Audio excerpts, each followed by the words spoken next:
Eh les gars, vous avez vu les dernières annonces de Google pour Gemini qui va justement rattraper ChatGPT dans les jours qui viennent? Bon alors j'exagère un peu parce que honnêtement, quand Gemini, Google lance quelque chose, en l'occurrence ils annoncent qu'ils ont la génération d'images pour tous et une fonctionnalité Canvas qui est extraordinaire, eh bien ChatGPT qu'est-ce qu'il fait?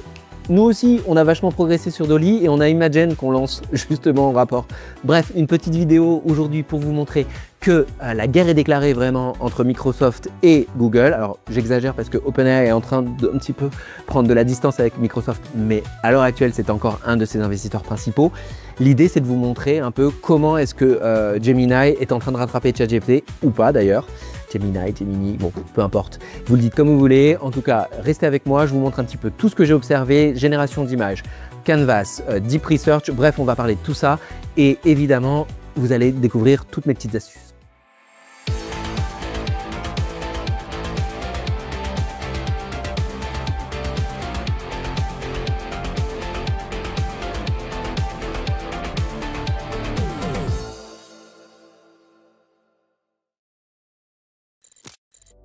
Avec moi derrière mon écran et cette fois-ci je vais vraiment vous expliquer pourquoi et comment justement Gemini, donc Google en l'occurrence, est en train d'essayer de rattraper ChatGPT alias OpenAI / Microsoft. Et pour le coup c'est vrai que ce n'est pas, je le rappelle, un tuto mais vraiment une sorte d'analyse de ce qu'on peut faire à l'instant T en ce début d'année, puisque tout a été lancé en même temps et que la riposte de ChatGPT d'un point de vue de la créa visuelle, elle est démente. Alors c'est pas un tuto comme je le dis parce qu'il y en a eu déjà des centaines qui sont apparus sur le web et que vous pourrez les regarder, mais surtout leur durée de vie d'un tuto elle serait infiniment courte parce que peut-être que dans un mois déjà les choses ne seront pas de la même manière. Par contre je souhaitais vous faire une revue justement de ce qui est réalisable et aussi que vous puissiez prendre un petit peu la main vous-même, vous prendre par la main, essayer des choses, parce que entre la création visuelle qui est dans Imagen 3 mais même sur Gemini maintenant, et puis la fonctionnalité Canvas en l'occurrence, les deux se ressemblent énormément et ont des potentialités énormes. Donc c'est vrai que pour le coup, vous aurez vraiment l'occasion de faire beaucoup de choses. Préparez-vous donc à une analyse qui soit quand même assez complète. Les tests, ils sont pas en direct, je les ai déjà fait en première vue pour que vraiment vous soyez pas mal pris avec le fait de devoir attendre. Il y a quand même un peu de temps, de latence notamment sur les temps de chargement et parfois le fait de travailler avec l'IA, et vous comprendrez que justement ça me permet d'aller plus vite dans ma revue. Et pour le coup, vous aurez évidemment quelques insights exclusifs.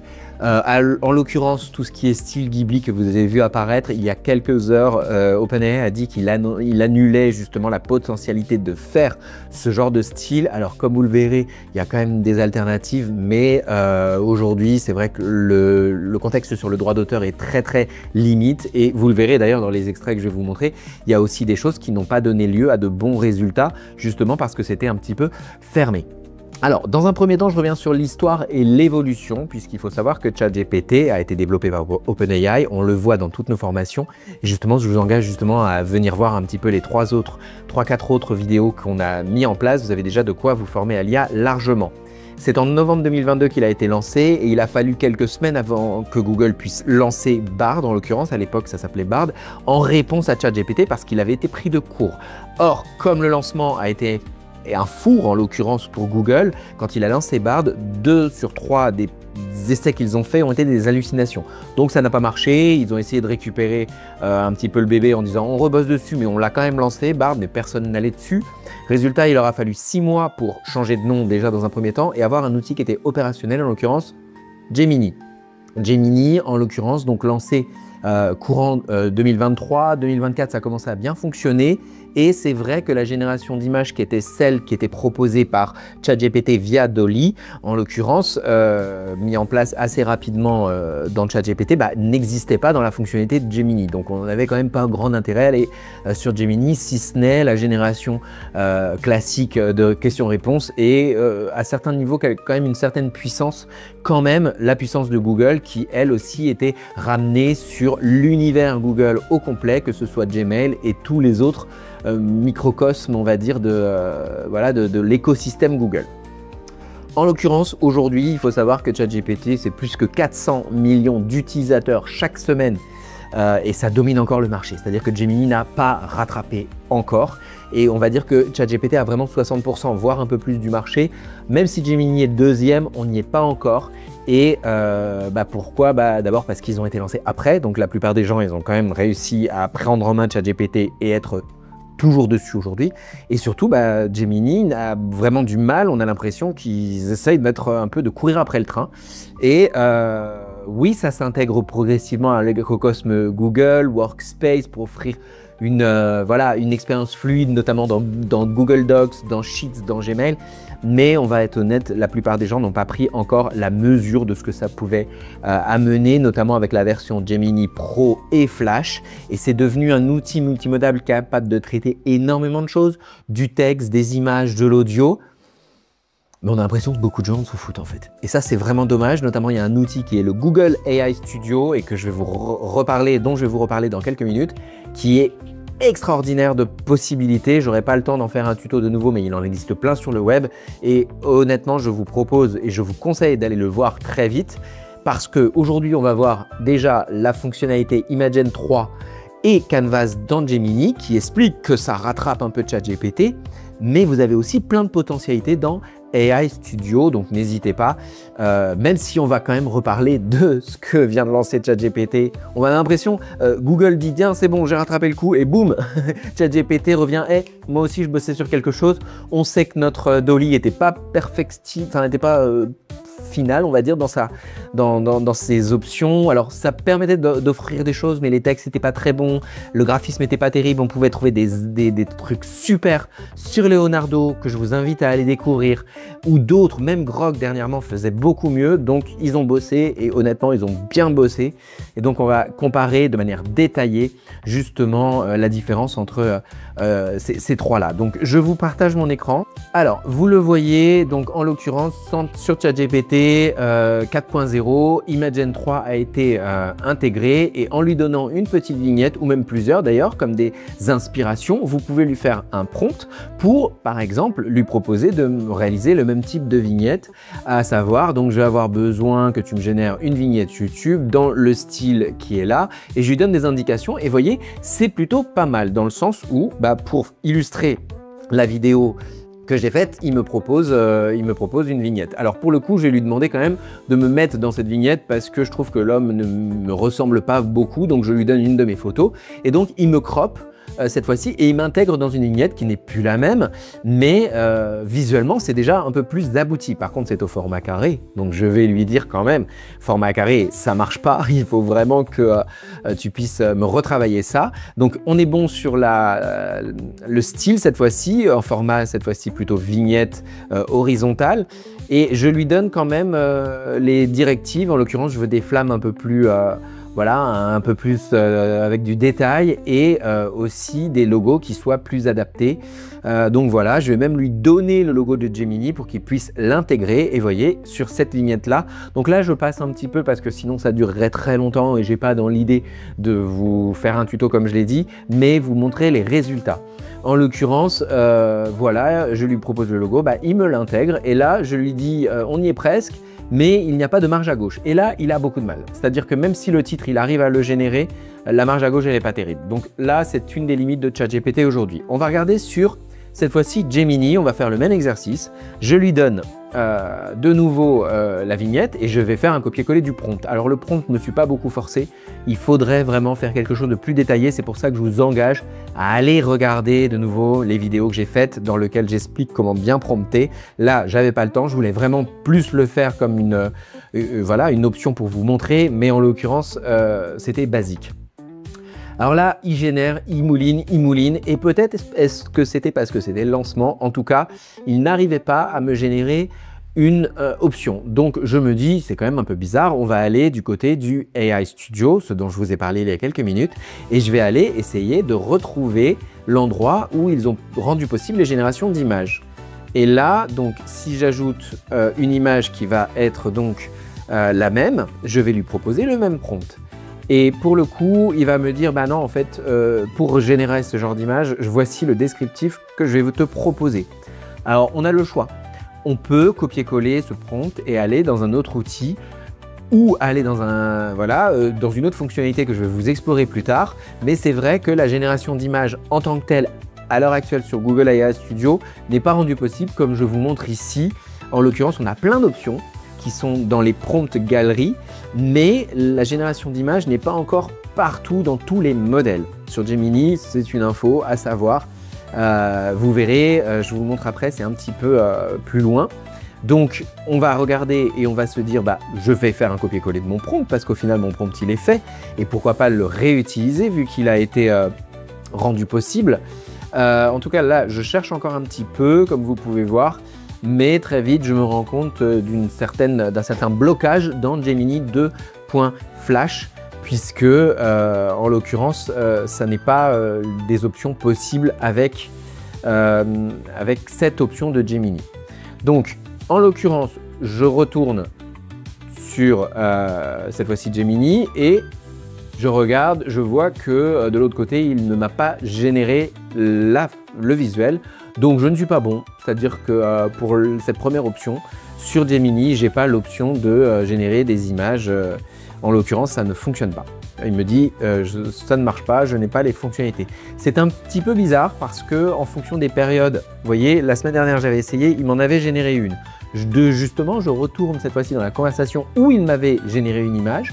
Et pour le coup, vous allez voir, alors c'est très basique pour le coup, mais il accepte cette fois-ci d'essayer de me générer l'image avec Imagen 3. Bon, alors pendant ce temps-là, je vous montre sur justement AI Studio où est-ce qu'il fallait aller. Fallait aller cette fois-ci à droite, vous voyez, vous avez les modèles et les modèles qui sont proposés. Vous avez un modèle spécifique justement aux images. Et pour cela, elle est encore en mode test. Et donc j'y vais, là, vous voyez, c'est le 2.0 Flash Image Generation Expérimental. Et là, si je lui donne le visuel identique avec de nouveau mon petit prompt, eh bien, il va aller me la générer de mémoire, mais c'est très très laid. Regardez comment c'est moche en comparaison de nos outils et de ce qui nous a été rendu possible par ChatGPT. Alors je lui dis quand même, c'est très très mauvais, je veux quand même une unité dans l'image, que ce soit les bons logos, puisque ce n'est pas le bon logo, même la personne est très moche. Excusez-moi, c'est pas un jugement de valeur, mais pour le coup, ça, c'était pas du tout proche de ce que je pouvais imaginer. En l'occurrence, il ne me connaît pas. Donc là, c'est un peu logique, je vous dirais, parce que ChatGPT nous connaît déjà. Il sait à quoi je ressemble et il sait également, pour lui avoir donné des infos, qui est la personne derrière l'usager. Donc, pour le coup, AI Studio, on l'utilise très peu, donc il faut que je l'entraîne quand même un peu. Donc, je lui donne une autre vignette et je lui dis, regarde ce visuel avec ce monsieur, je veux quelque chose de similaire. De nouveau, on comprend pourquoi on est en mode expérimental sur Gemini 2 Flash Image Generation, parce qu'il n'arrive pas à aller au-delà. Alors, il me garde le titre, mais bon, de manière très très basique. Il me garde les logos qui ne sont pas bons et je me permets de lui dire, est-ce que tu te rends compte que tu es quand même très loin de l'original? Et là-dessus, on va être honnête, c'est pas satisfaisant. C'est pas satisfaisant parce que pour le coup, ChatGPT arrive beaucoup plus loin avec très peu de lignes. Donc là, cette fois-ci, en lui mettant le copier-coller de Gemini, peut-être que je vais y arriver. Donc je prends toujours la même vignette pour essayer de comparer des choses qui sont comparables. Et on va voir s'il s'en sort. Je lui ai précisé ce qui ne me plaisait pas. Et donc on va voir un petit peu les résultats. Donc là, il prend du temps quand même à générer, ce qui est normal puisque ça demande pas mal d'informations. Et là, il dit « J'ai bien compris, voici ce que tu veux, je te refais un prompt. » Et ce prompt-là, je te conseille de le copier-coller et de l'utiliser par ailleurs pour générer ton image. Ouais, bof bof. Pour le coup, je lui donne aussi ma tête. Parce que pour le coup, comme il ne me connaissait pas, peut-être que ça va l'aider à mieux générer une vignette YouTube.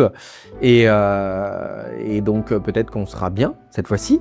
Alors, il me redonne le tout, il me dit comment est-ce qu'il a compris ça. Et il me dit, je vais essayer de générer une image qui corresponde à la description en utilisant ta photo. Voici le résultat. Très bien. Donc, je vais déplacer ce prompt, cette fois-ci sur un outil de génération d'images parce que visiblement, il ne le comprend pas.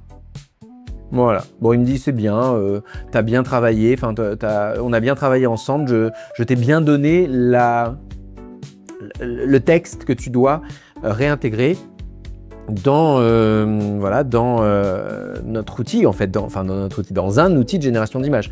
Mais voilà ce qu'il donne à la fin et encore une fois, ça n'est pas acceptable. Quand on regarde ce que ChatGPT a pu nous proposer, là, AI Studio, dans sa fonctionnalité bêta, ne me permet pas de faire quelque chose d'acceptable. Donc, je vais retravailler avec Leonardo cette fois-ci, qui est ma passion au niveau visuel, parce que là, on pourra vraiment comparer avec ChatGPT. Et en allant sur la génération d'images, je vais copier-coller ce prompt qui, pour le coup, est trop long. Il faut le savoir. Générer l'image à partir de ce prompt va être trop long. Leonardo a un nombre de caractères maximum. Donc, quand je lui demande, il va me dire non, il y a trop d'informations, il va falloir le réduire. Donc, je vais cette fois-ci le réduire et on va voir ce que ça va me proposer. En sachant encore une fois que Leonardo n'a pas été entraîné énormément sur ce genre d'activité et qu'il a surtout été entraîné sur des choses qui n'ont rien à voir avec ce que je lui demande cette fois-ci. Mais bon, j'essaye quand même et voilà le résultat. Alors, on n'est pas bon. On n'est pas bon dans les logos, il n'y a pas de logo, il n'y a pas de titre et pour le coup, les personnages ne me ressemblent pas non plus.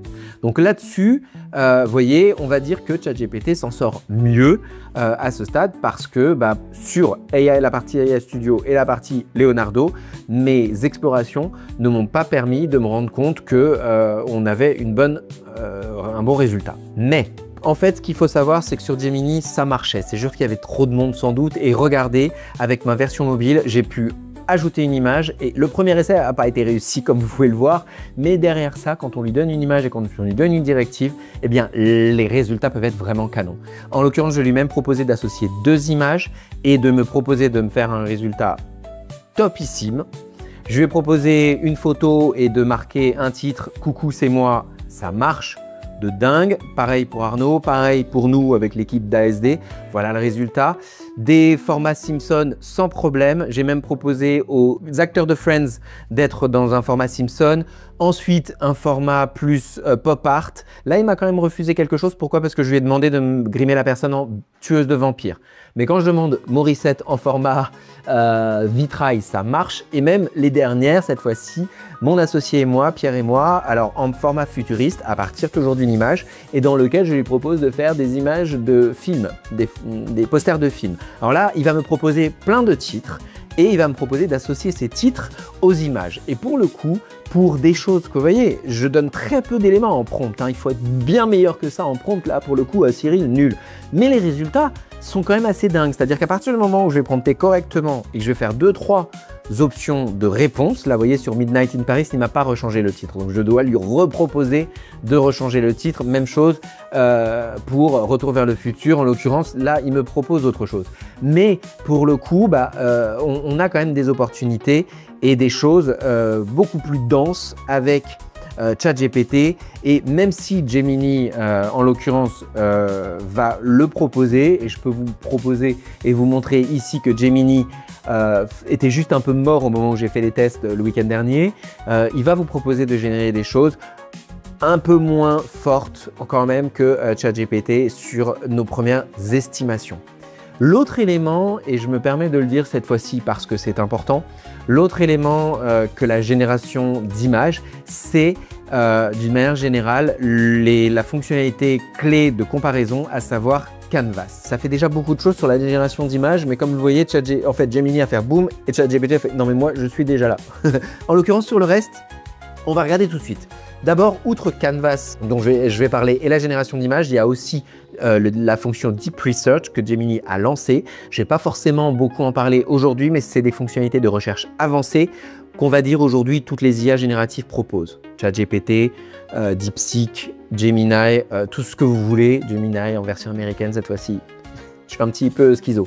Bref, c'est une fonctionnalité Deep Research qui va permettre, donc, comme je l'ai dit, des recherches approfondies basées sur Google Search Et contrairement justement à ChatGPT qui utilise principalement son corpus interne, Deep Research, lui, va offrir une présentation structurée des résultats avec justement des exports possibles vers Google Sheet ou Google Doc. Donc, c'est pas rien.